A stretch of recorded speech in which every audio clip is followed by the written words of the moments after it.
What's up everyone? In this video I will show you how to change the internal battery in an Acura RSX key fob.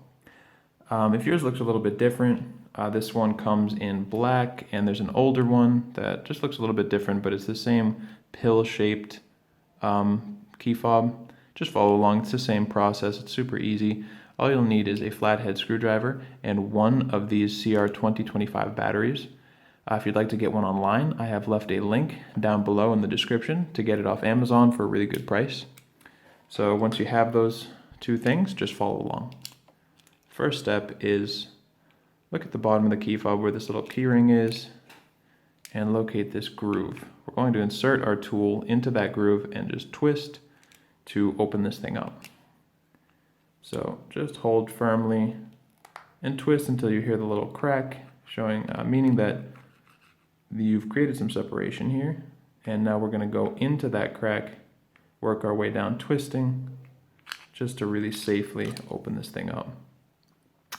Now, with the same tool, you can just come in the side of the battery and try to get under it and pry it up like that.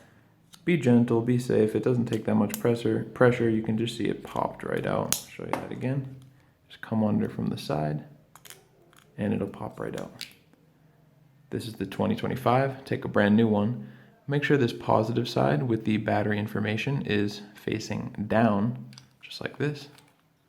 And go ahead and just click it into place. Very easy. All that's left is to just click the two pieces of the key fob back together and make sure that everything is sealed up. Check the light. See that it comes on? That means you're good to go. If this video helped you out, feel free to leave a like or a comment. And for a full guide on changing this key fob battery or any Acura key fob battery, click the link in the description to go to fobbattery.com. Thank you so much for watching.